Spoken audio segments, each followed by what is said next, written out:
Hey everybody, and welcome to my first Planet Zoo beta franchise mode habitat speed build. I swear that's the most concise way that I found to say what I'm doing here.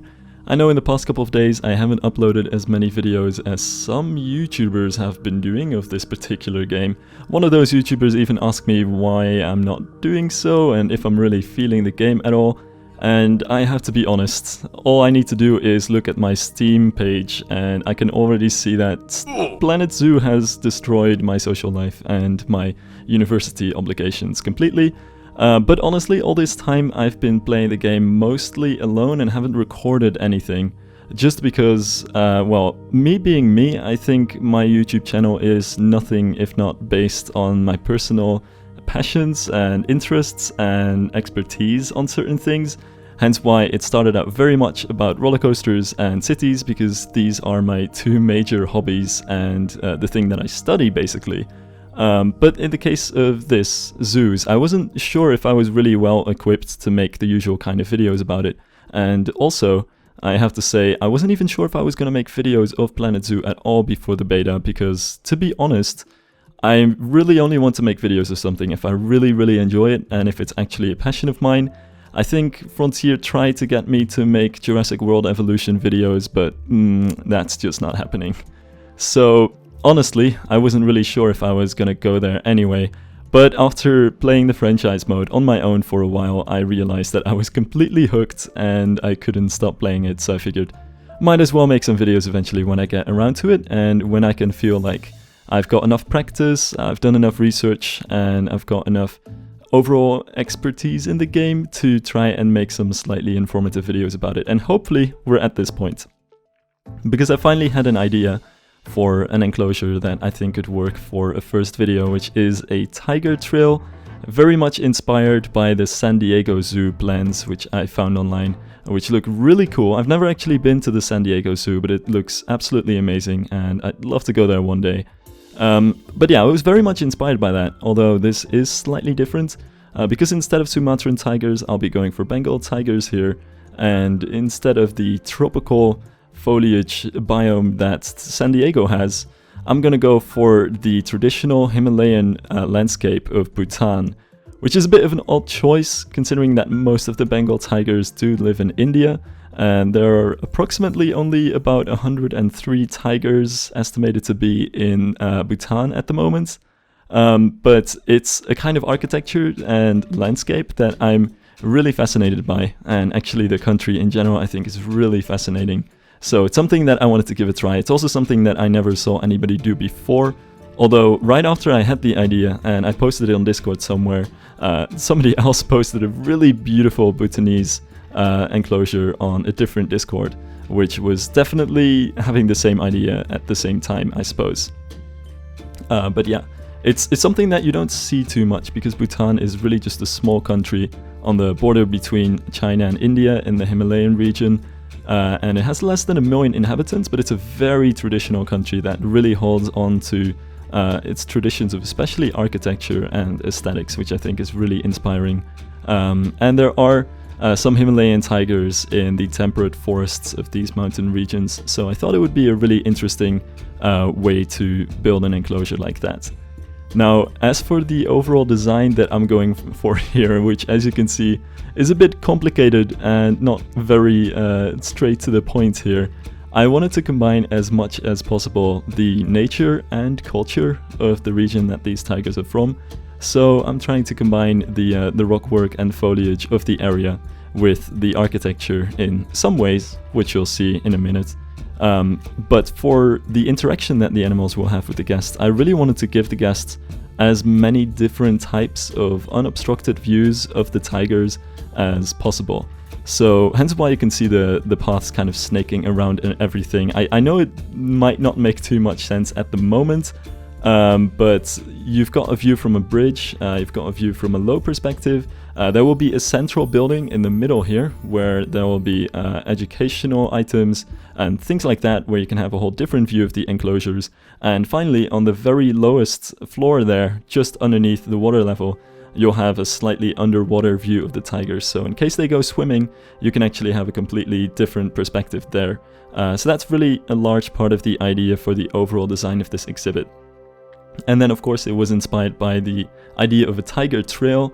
So it's not just a simple enclosure that kind of shows off a habitat for the animals, but I wanted to make it feel as much as possible like you actually go into the area. This general space is really the tiger's own space, and the guests are, well, guests in this area. But you know, you're kind of making your way through this general biome instead of just looking at it from a distance, which I thought would be much more interesting and immersive. So you really surround the guests with the tigers. And I'm trying to also, for that, camouflage the barriers as much as possible, trying to make them look not too obvious. So I'm using a lot of rock work and things like that to keep the tigers away from the guests and vice versa. Which is also a bit of an experiment. I'm really hoping that all of these rocks will be inescapable for the tigers, or at least unclimbable. So I'm trying to not just make it look nice and natural, but they really also have to be very safe, of course. So that's part of the challenge as well. But yeah, I really want to make it seem like you're making your way through a natural biome as opposed to a completely fenced off and enclosed habitat. And then of course, well, in my case of course, there are some ethical considerations as well in it. I know that this is just a game, but I kind of like to take things to the next level, I suppose. And personally, in real life, I really only enjoy zoos if it's very clear that they care for the animals and if the habitats are in order, if they're large enough and well maintained, etc. Which just makes me feel less bad to visit what is essentially an animal prison. So there are a bunch of things that I wanted to keep in mind regarding that for this habitat as well. We've got tigers, which like to swim, so of course there's some water. I wanted to have enough foliage to at least somewhat imitate these mountain region forests that they're from. And of course a lot of rock work as well, because I can't really work much with the ground textures. Those are all set in stone, and we're in an Asian grassland, so that doesn't really fit. So I really have to use the rock work to try and sell the idea of the Himalayan mountain region. Then I also wanted to make the enclosure quite large. I wanted to give the tigers enough room to roam. In a lot of zoos, pacing for wildcats is an issue where they just pace around the perimeters of their enclosure, and especially if the enclosures are too small, this can be a really depressing sight. So I wanted the enclosure also to give enough space for the tigers to run around and explore and pace through their territory without endlessly going back and forth, which there's a funny Dutch word for, but I have no idea what exactly the English word for it is. I guess pacing works, but in Dutch we call it ijsberen, which is like polar bearing. Anyway, yeah, that's something that I wanted to keep in mind. So that kind of comes back in the shape of the habitats, since it's kind of shaped as a crescent. So it's not entirely around the paths. There's really only one area where they go underneath the paths and where they can actually cross into the other space. But because of that, it's a very lengthy habitat that kind of wraps its way around the paths and around this building in the middle. And finally, animals first and guest views second, I think. You always want to give some spaces for the animals to hide from the guests. So there are definitely some blind spots here and there, and some dense patches of foliage where the tigers will be able to rest as well. Now, I'm falling behind my time-lapse here. At this point, I started to build the building in the middle of the habitat, which is really the hub of this whole area, and I guess you could almost call it a weenie, although I really don't want to use that term. That's a very theme parkish thing, and I definitely don't want to try building weenies in the zoo, but in this case, it's really primarily an area, like a central viewing platform for guests to have an overview of the entire enclosure, while also providing some shade and some shelter from the natural elements. And also it's a good place to put the educational stuff, some of the screens and things like that. Just a general area for, you know, a center point where people could congregate and get together and be the main place to view the animals from, because given the fact that the paths kind of wind through the habitat, I really wanted to find one anchor point where people could, you know, primarily stay. And also, I think it's a good way to connect the architectural cultural elements a bit to the natural parts of the habitat, since I was trying to make this look like a Bhutanese farmhouse, and Bhutan is very conservative in regards to architectural traditions, and even until recently there were very strict rules in place about how buildings should look in regards to traditional architecture. And what's interesting is that the Ministry of Works and Human Settlement of Bhutan has laid out a guide which you can get online in a PDF form for free, with all of the details about Bhutanese architecture, and there's a lot of really interesting facts in that. I think the core principle that kind of demarcates it, as well as many other forms of Asian architecture, is really that it's trying to adapt to nature. A lot of Western architectural styles really kind of smash nature down and try to establish some kind of geometric or symmetrical building style, but in this case it's much more adapting to nature. So you find a lot of natural materials.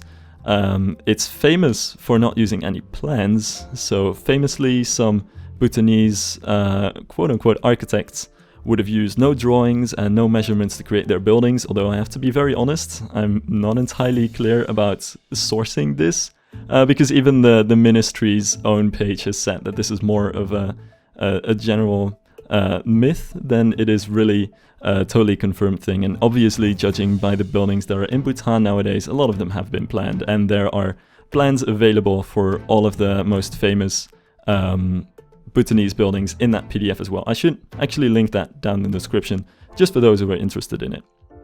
But yeah, that's also another thing, and just like other different Asian architectural styles, they don't use any nails. Everything is done using joints, etc. So that's really interesting, although not really something that really matters to what I'm building here.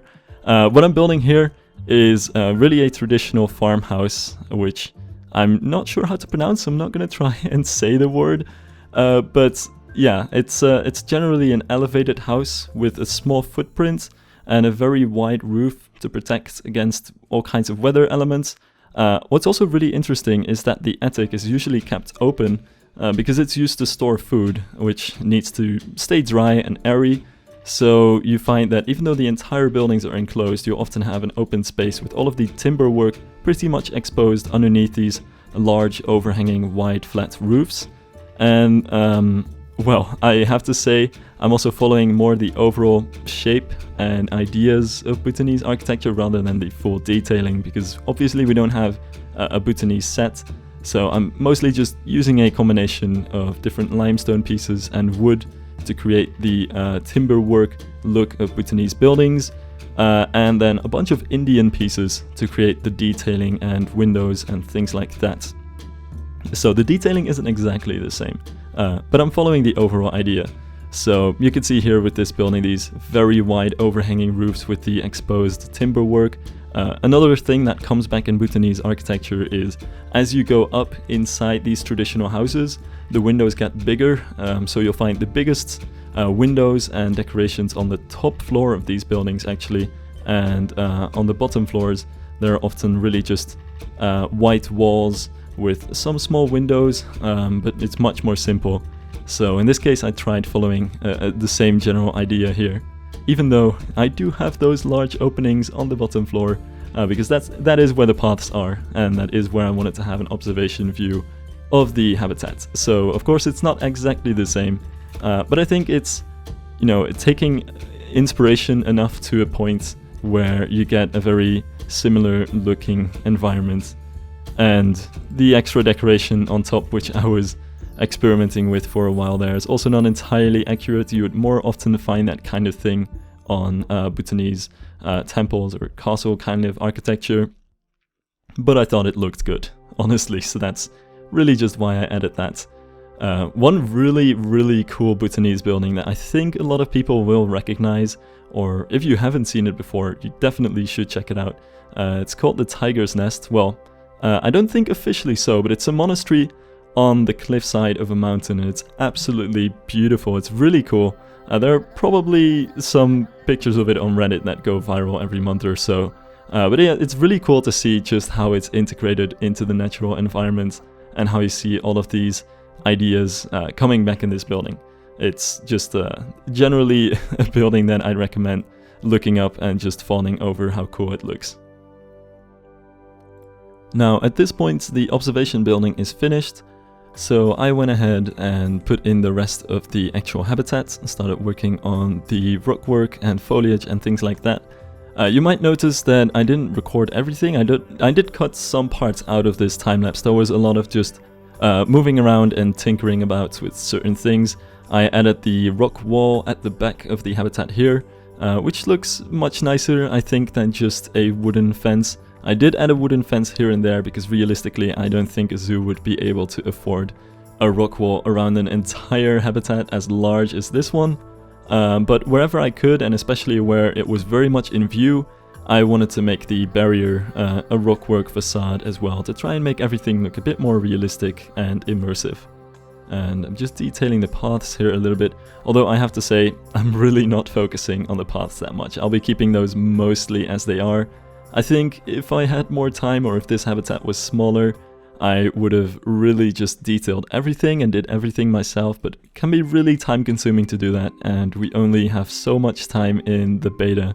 No, this is still a beta in the end, so I wanted to keep that for another day. Maybe in some future zoos I'll experiment more with that.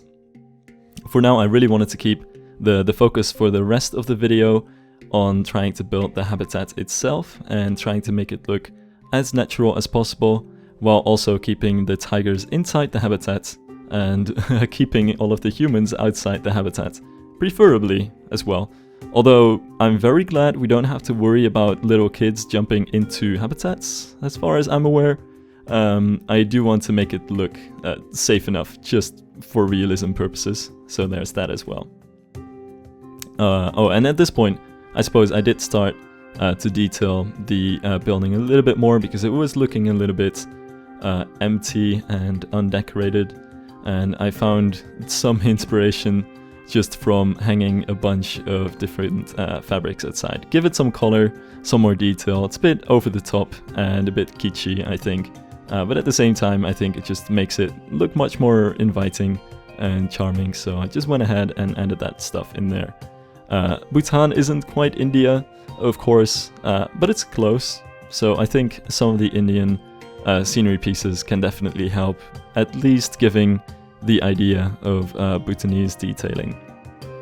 And on the inside, I put a bunch of props. I'm not the biggest fan of props in zoos, but given that this building is trying to pretend being a traditional building and trying to set the setting of an actual Bhutanese area, I think it's fitting to at least add some props and make it feel a tiny bit lived in, to just help with the general immersiveness of the area. And that is basically it for all that. At this point I started working on another shelter. I do already have one shelter made out of rocks on the other side of the habitat, so that should be fine. But I did want to have one main shelter next to the gates where employees will get in and deliver the food and all that. So I'm building a very simple shelter here, very generally inspired by the roof shape of Bhutanese buildings, but it's not really specifically based on anything. This is all quite simple, and it won't be that visible from a guest's perspective. There will definitely be some trees and things like that to hide the view a little bit. But this will be the main and the largest shelter for the tigers. I was also considering building an actual indoor section where tigers can go to. I haven't worked on that in this video, and I think it shouldn't be too much of an issue given that the climate of this region is at least acceptable for the tigers.